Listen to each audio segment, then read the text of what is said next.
¿Qué tal? Buenas tardes. Como todos los sábados estamos aquí con ustedes para tratar de comprender cómo y por qué el mundo gira al revés. Y no sé si esta consigna hoy se la puede utilizar de la misma manera. Además, ya los televidentes han visto a Hachik Derugassian, un invitado de lujo, asiduo concurrente del programa, que nos va a ayudar a pensar qué es este acuerdo Estados Unidos-Irán y además una guerra civil en Yemen con bombardeos de Arabia Saudita sobre Yemen. Así que primero, gracias por estar con nosotros, Hachik. Un placer, como siempre. Muchos temas complicados, sí, muy complicado históricos. Porque es casi como me parece, un rediseño de Oriente Medio y probablemente con repercusiones en el mundo, ¿no? Y otro tema importante que vamos a tratar tiene que ver con lo que va a pasar la semana que viene, el 10 y 11 de abril en Panamá, que es la Cumbre de las Américas. Todo el mundo conoce las Cumbres de las Américas del 2005 en Mar del Plata por el famoso No al ALCA. Bueno, 10 años después se produce esta Cumbre de las Américas, en este caso no en noviembre, sino en abril, y también el presidente de Estados Unidos, Barack Obama, va a tener varios momentos difíciles. Por un lado, bueno, algo promisorio, que es el encuentro con Castro por el tema Cuba, pero también el tema de Venezuela, ¿no? Sí, no se le hizo fácil Obama esta vez a esta séptima Cumbre de las Américas, que se esperaba justamente por la incorporación de Cuba, que iba a ser un acontecimiento agradable, favorable, con bienvenida, pero las sanciones a Venezuela seguramente, o la advertencia de que era una amenaza a la seguridad nacional de Estados Unidos, la posición o el gobierno de Nicolás Maduro seguramente va a ser uno de los temas centrales de discusión en esta asamblea. También de este tema hablamos con el secretario general de UNASUR, Ernesto Samper, durante su visita a Buenos Aires, una entrevista que le hizo nuestra compañera Telma Luceni. Vamos a compartirla también en este programa. Y vayamos a Irán, entonces. ¿Vamos a Irán? Vamos a Irán. Bueno. Algunos hablan de que se trata de un acuerdo, el acuerdo del siglo. Bueno, el siglo recién empieza y esperemos que haya otros acuerdos. Pero, bueno, es muy importante lo que ha sucedido en el sentido de que para Estados Unidos y para el resto de las potencias, la posibilidad de controlar el enriquecimiento de uranio y la posibilidad de controlar que Irán no pueda tener acceso a la bomba atómica, y para Irán es importante el tema de las sanciones económicas que lo venían cercando y lo venían ahogando, ¿no? A ver, Hachik, vos ya estás canchero con el periodismo, además hace tiempo que te dedicás también a esto. Dame un título de cómo ves este acuerdo entre Irán y Estados Unidos, después nos metemos un poco más en profundidad. En dos niveles. En el nivel de la no proliferación, probablemente es el acuerdo más importante desde Reykjavik, 1987. Y a nivel regional es un paso hacia la estabilización del balance de poder, pero eso depende mucho de los actores locales, ya no de los actores externos. Recordémosle a los que nos están viendo que Hachik es profesor de la Universidad de San Andrés y además especialista justamente en relaciones internacionales, así que nos tira datos sobre la mesa inmediatamente. Claro. ¿Quiénes son esos actores locales? Porque yo estaba leyendo hoy la columna de Robert Fisk en página 12 y decía que hay la posibilidad de que Irán se convierta en un jugador importante a nivel regional aplacaría un poco o dejaría un poquito de lado este avance de Arabia Saudita. Además de Arabia Saudita, de Irán, ¿cuáles son los actores locales que vos mencionabas? En primer lugar, cuando se piensa en términos de balance de poder, la política internacional, creo que en el caso del Medio Oriente hay que tomar en cuenta varios aspectos. Desde ya, en primer lugar, se trata de un balance de poder donde los actores son los estados, y ahí hablamos Irán, Arabia Saudita, Turquía, etc. Pero hay un segundo nivel, que es el nivel de las lealtades sub- y transnacionales. En este caso, por lo menos desde mi perspectiva, lo determinante en el Medio Oriente es la larga guerra entre los sunís y los chiíes. Eso hoy y para los próximos años de alguna forma va a ser el factor más importante a tomar en cuenta en el Medio Oriente. Y recordemos justamente que Arabia Saudita es mayoritariamente sunita, gobernada por sunitas, e Irán es mayoritariamente chiita. Hachik, ¿vemos un compilado de los testimonios y después los analizamos? Listo. Dale. Today, the United States, together with our allies and partners, has reached a historic understanding with Iran, which, if fully implemented, will prevent it from obtaining a nuclear weapon. As President and Commander-in-Chief, I have no greater responsibility than the security of the American people. And I am convinced that if this framework leads to a final comprehensive deal, it will make our country, our allies, and our world safer. تحریم اونها برای مذاکره نبود. اونها تحریم کردند تا ما تسلیم شویم. اما وقتی دیدند تسلیم امکان ناپذیره و در برابر یک ملت متحد منسجم شجاع قرار گرفتند، اون وقت گفتند تحریم برای مذاکره بوده. ما که قبل از تحریم هم با دنیا مذاکره می‌کردیم. In a few years, the deal would remove the restrictions on Iran's nuclear program, enabling Iran to have a massive enrichment capacity that it could use to produce many nuclear bombs within a matter of months. The deal would greatly bolster Iran's economy. It would give Iran thereby tremendous means to propel its aggression and terrorism throughout the Middle East. Israel will not accept an agreement which allows a country that vows to annihilate us to develop nuclear weapons, period. In addition, Israel demands that any final agreement with Iran will include a clear and unambiguous Iranian commitment of Israel's right to exist. Today, we have taken a decisive step. We have reached solutions on key parameters of a joint comprehensive plan of action. The political determination, the goodwill, and the hard work of all parties made it possible. Уверен, что на этом отрезке работы и заместители министров иностранных дел, и сами министры «шестерки» и Ирана не раз еще будут иметь возможность встретиться и посмотреть, проконтролировать, как эта работа осуществляется, чтобы обязательно ее завершить. Шансы для этого очень хорошие. There are very broad parameters in the deal, and while there are specific numbers, what the numbers mean are going to depend on very specific details that haven't been revealed yet.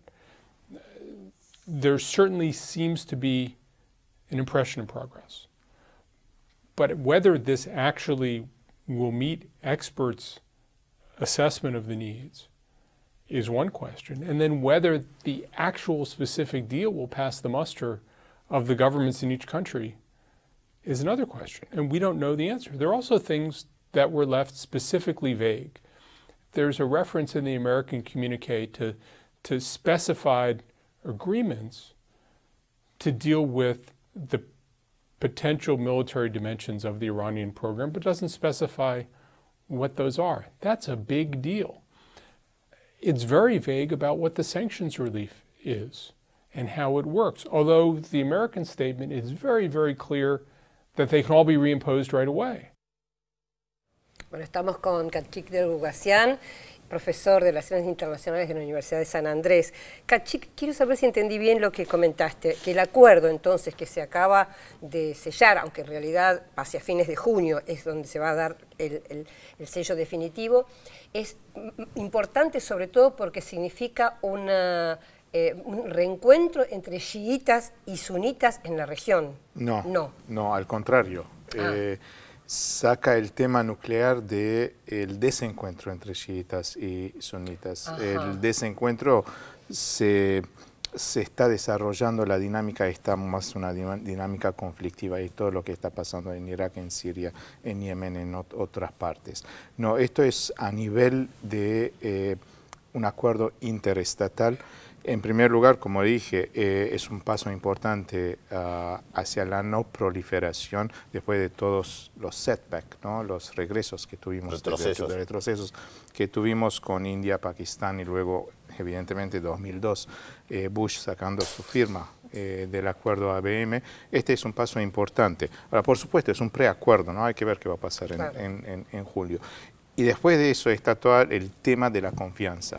Se confía en que Irán va a cumplir con imposiciones o acuerdos bastante duros. Estamos hablando de reducir de 19.000 sus centrifugadoras a casi 5.060. Exacto.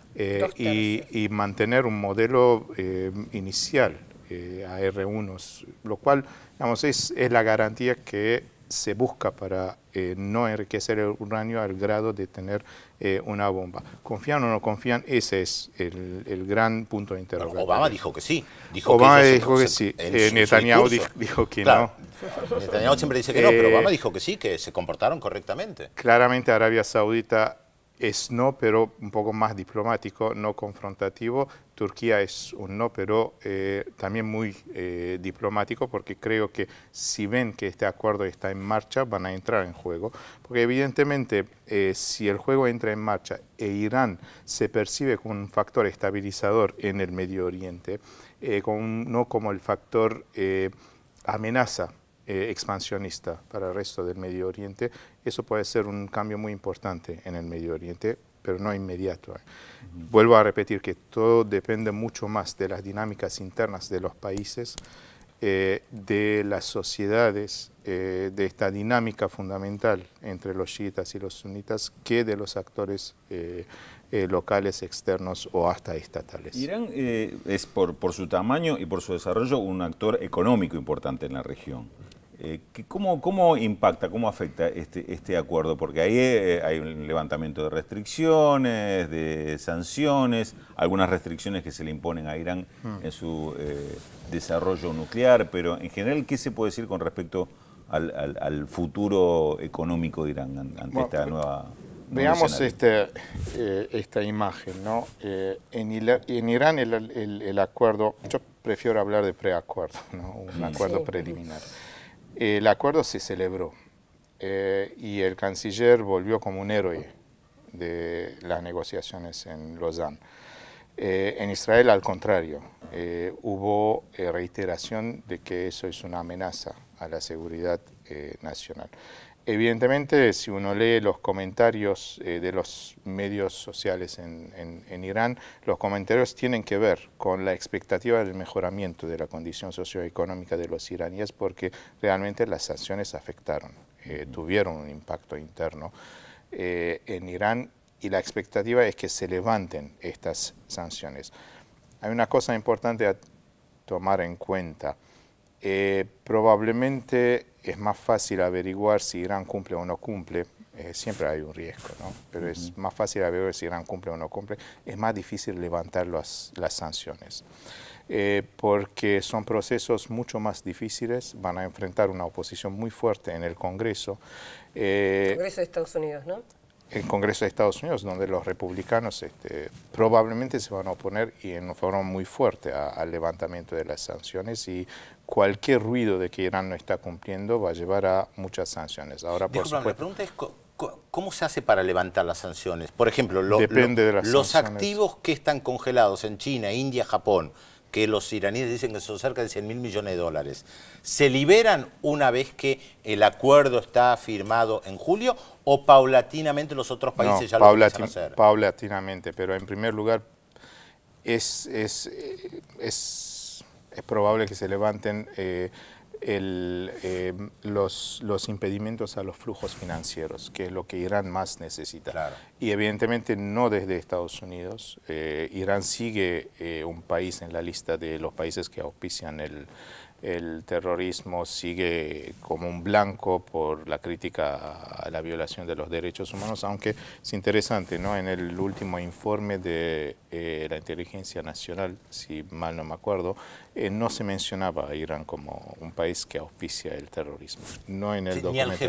Ni el Hezbollah, efectivamente. Pero en el documento sigue figurando como. Entonces, no desde Estados Unidos, pero sí del resto del mundo, China, Rusia, etcétera, van a levantar. Estados Unidos, ¿por qué necesita que Irán, digamos, pase a ser parte de los países más normales? Porque creo que después de 10 años de guerra contra el terrorismo, un poco más, Obama se dio cuenta que es la carta que tiene que jugar si algo va a dejar como un legado de cambio en el Medio Oriente. Eso no va a ser un cambio drástico, radical, pero se va a ver a través del tiempo. Evidentemente, siempre y cuando esto se cumpla, siempre y cuando no nos enfrentemos a una sorpresa que se puede dar siempre. Pero es muy complicado, digamos, si uno piensa por qué Estados Unidos y Irán llegaron a esto, probablemente hay que ir 1979, 1952, el golpe de Estado, la humillación después de la toma de la embajada, el congelamiento de los activos y evidentemente, digamos, desde 96, 94, 96 en adelante, el auge del republicanismo cada vez más derechista en Estados Unidos, que evidentemente a Irán lo tenía como enemigo ideológico. Y esto se profundizó después de la llegada al poder de Bush, aunque es cierto que también la administración de Bush en el 2005 se dio cuenta que tenía que negociar con Irán en Irak para llegar a una mínima estabilización. Bueno, si lo hubieran hecho, tal vez no hubiéramos visto ahora lo que sucede en el norte de Irak o en Siria, tal vez, yo qué sé, no se puede plantear. Me parece que esto es más la consecuencia del surge, donde trataron de alinear las tribus suníes contra la insurgencia y probablemente abrieron un espacio para que el Estado Islámico o Daesh tenga control a todo esto. O sea, ahí sí es mucho más complicado porque a veces dan pasos cuyas consecuencias en lo inmediato son positivas, pero a mediano plazo por lo menos es como un boomerang. Por eso lo necesitan ahora. Por eso lo necesitan ahora. Vuelvo a repetir que si uno mira el acuerdo, la mayor parte de este acuerdo es algo que Irán tiene que cumplir. O sea, no es... ¿Más exigente para Irán? Absolutamente, absolutamente. Yo mencioné Reykjavik, pero Reykjavik era un acuerdo mutuo, evidentemente de otro contexto, ¿no? Entre dos superpotencias para reducir las armas nucleares. En este caso no. En este caso claramente son medidas que van a impedir una posible adquisición en el futuro de parte de Irán del grado del uranio enriquecido para tener una bomba nuclear. Por eso es no proliferación. Te quiero hacer dos preguntas de algo que leí en los diarios y que me gustaría saber tu opinión. Una, creo que lo dice Robert Fisk también, es que Irán podría, siempre suponiendo que el acuerdo se llega a un buen fin, podría exigir un Estado palestino. Esa es una. Y la otra pregunta es que Estados Unidos con esta movida está en realidad queriendo separarse de alguna manera de su aliado histórico que es Arabia Saudita. Yo creo que es apresurarse demasiado pensar que Irán va, por lo menos con Rouhani y en lo inmediato, va a empezar a volver a tener un rol activo en el Medio Oriente. Creo que su objetivo hoy por hoy es el levantamiento de las sanciones, el mejoramiento de las condiciones internas, las condiciones socioeconómicas del país, y esto no se hace si vuelven a tomar un rol proactivo en el Medio Oriente. Evidentemente, digamos, eso no hace desaparecer la diplomacia, pero estamos hablando de un perfil alto o un perfil bajo. Claro. Me parece que va a ser un perfil mucho más bajo. En cuanto a Arabia Saudita, a ver, va a seguir siendo el país donde las ventas de armas de Estados Unidos van a ser muy importantes. Va a seguir siendo el país que Estados Unidos no va a abandonar. Y el problema es hacerles entender a los saudíes que es la diplomacia. Creo que el objetivo de la diplomacia de Obama, no sabemos qué va a pasar después del 2016, ¿no? Hacer entender a los saudíes que el regreso de Irán, la normalización de las relaciones con Irán no significa romper el compromiso que desde 1945 Estados Unidos tiene con Arabia Saudita, a partir del famoso encuentro de Roosevelt y el rey de Arabia Saudita. De hecho, uno de los pocos llamados, por lo menos públicos, sí hicieron públicos telefónicos de Barack Obama fue justamente al rey de Arabia Saudita, invitó al Consejo de Cooperación del Golfo para que una próxima reunión en el campo. Bueno, esta reunión, si se da, probablemente se discuta un plan de estabilización del Medio Oriente. Claro, sin la irrupción así tan explosiva de Estado Islámico en el año 2014, ¿se hubiera llegado en estos tiempos a este preacuerdo? ¿Aceleró el preacuerdo esto de alguna forma? Y es difícil contestar. No creo que fue un factor determinante. probablemente aceleró el proceso, pero no fue un factor determinante. Las negociaciones habían comenzado, Rouhani es anterior a la irrupción del Estado Islámico, y Rouhani es un poco la expresión de un consenso interno, por lo menos en Irán, que surgió a partir de la constatación del impacto de las sanciones, o sea, un alejamiento de una política mucho más proactiva, agresiva, que había tenido Ahmadinejad, evidentemente por las condiciones que se habían presentado después de la ocupación de Irak por Estados Unidos. No creo que es un factor acelerador, pero no determinante. No determinante. No hay que olvidarse que cuando Barack Obama llegó al poder, llegó a la presidencia, una de sus promesas, uno de sus compromisos había sido volver a las negociaciones de control de armamentista. Fue uno de sus primeros gestos con Rusia. Bueno, no le resultaron muy bien. Hoy no se sabe a qué estado estamos, es más bien un status quo al contrario. Digamos, con todo el tema de Ucrania, una campaña agresiva de parte de los republicanos de que Rusia no está cumpliendo con los acuerdos, que es un poder agresivo con las armas nucleares, etc. A Barack Obama no le fue bien en sus credenciales como el presidente que iba a volver a poner en la agenda de la seguridad internacional el tema nuclear. Con el acuerdo de Irán, esto es algo que está logrando. Hablando de ese tema, bueno, en Israel hubo elecciones y volvió a ganar Netanyahu con, sabemos, una posición muy dura, y un primer ministro que había incluso desafiado a Obama en su propia casa. ¿Cómo vos ves ese escenario? ¿Qué puede pasar en Israel? Porque incluso se habla de que podría llegar a bombardear alguna central nuclear de Irán. Nadie puede pensar que el peso de Israel es menos en los asuntos del Medio Oriente. Nadie puede pensar que la capacidad israelí de tomar acciones unilaterales quedó afectada. Al contrario, es una capacidad que fue incrementando.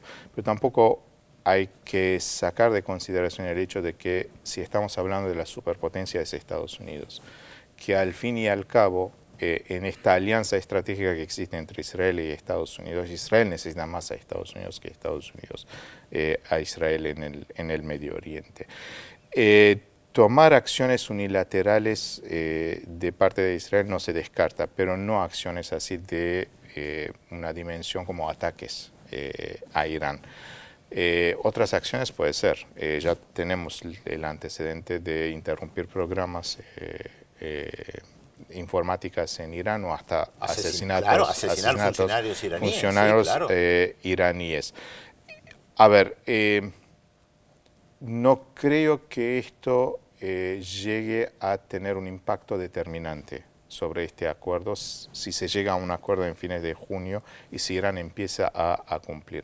La pregunta, discúlpame, retomo lo que dice Telma, es si Israel no puede llegar a sabotear esto, justamente con todos los elementos que tiene. Éxito, ¿no? Pero lo va a intentar, exactamente. No se descarta. Claro, no se descarta, pero decir que ese sabotaje puede definitivamente hacer caer el acuerdo, no lo creo. Uno de los primeros en saludar el acuerdo fue Hezbollah. En el Líbano, eso también es interesante, el ministro del Interior tuvo una postura mucho más cautelosa frente al acuerdo, mientras Hezbollah, haciendo eco evidentemente de la celebración en Irán, saludó este acuerdo. Hezbollah siempre fue visto como el factor que podría ser, digamos, la réplica de Irán a cualquier sabotaje que Israel había hecho. ¿Tomaría Irán este riesgo de una respuesta en el caso extremo de que si pasa algo de sabotaje de Israel? Según vemos las noticias hoy en día, no es muy probable. Irán tiene todo el interés para que pase lo que pase, este acuerdo se cumpla y se levanten, se empiecen a levantar las sanciones. No tuvo una reacción, digamos así, muy fuerte con el avance con los bombardeos de Arabia Saudita en Yemen, ¿no? Y eso también dice algo del interés de Irán para que este acuerdo se cumpla y se llega a levantar las sanciones. Sí. No, iba a decir que en algunos medios está circulando la información de que aviones israelíes participaron en los bombardeos saudíes en Yemen, pero después, eso lo vemos después en el segundo bloque. Tenemos un informe que además te invitamos que te quedes para compartir con nosotros. Y también saludar a Félix Taylor, por supuesto, hola, que nos va a dar los primeros indicios del incógnito. Exactamente, ¿cómo les va? Muy buenos días. Bueno, les recordamos hoy con todo el programa, porque vamos hasta las 14, como hacemos habitualmente, media hora más, así que van a tener de parabienes nuestros televidentes esta posibilidad. Estamos recibiendo muchísimos mensajes al 0800 444 1777, al 45350709. Por ejemplo, Ángel de Entre Ríos dice: ¿por qué Irán no puede tener armamento nuclear e Israel sí? Se pregunta. Cristina de Lomas: Irán nunca atacó a nadie, Israel se adueñó de la política internacional. Gustavo de la Plata pregunta de dónde viene tanto encono de Israel contra Irán y felicita por el invitado de hoy, dice que es un lujo tenerlo como siempre aquí. Así que bueno, solo algunos de los mensajes que estamos recibiendo. Les recordamos, hasta las 2 de la tarde estamos hoy en Visión 7 Internacional, 0800 444 1777, 4535-0709, también tienen la red social Facebook para comunicarse con nosotros. Yo veo Visión 7 Internacional y si lo prefieren el correo electrónico v7@gmail.com. Vamos a poner en marcha la incógnita de la jornada de hoy. Después Pedro Brigger me tiene que contar si averiguó lo de Tartufo del sábado pasado, pero después vamos a hacer un pequeño... Bueno, después hablamos de eso. Hoy nos ponemos entonces en marcha con la incógnita de esta jornada que tiene que ver con este señor que ven allí. Nuestro personaje quedó huérfano a los 3 años. La soledad en la que pasó su infancia tras la muerte de sus seres queridos marcó profundamente su personalidad. A los 24 años terminó sus estudios de literatura, publicando sus primeros trabajos en una revista literaria. ¿Quién es nuestro personaje de hoy? 0800 444 1777 4535 0709. Primera pausa en el programa de hoy, no sin antes adelantarles los temas que vamos a desarrollar en los próximos bloques. Guerra civil en Yemen. Un nuevo conflicto sacude al mundo árabe. Abonada por potencias internacionales, la puja por el poder enfrenta a grupos sunitas y chiitas. Y además, Cumbre de las Américas, el gran desafío. Con el restablecimiento de las relaciones entre Cuba y Estados Unidos y la amenaza de la Casa Blanca a Venezuela como temas preponderantes, el próximo encuentro de presidentes del continente en Panamá abre un sinnúmero de interrogantes. Todo esto y mucho más se lo contamos luego de la pausa, aquí, como siempre, en Visión 7 Internacional.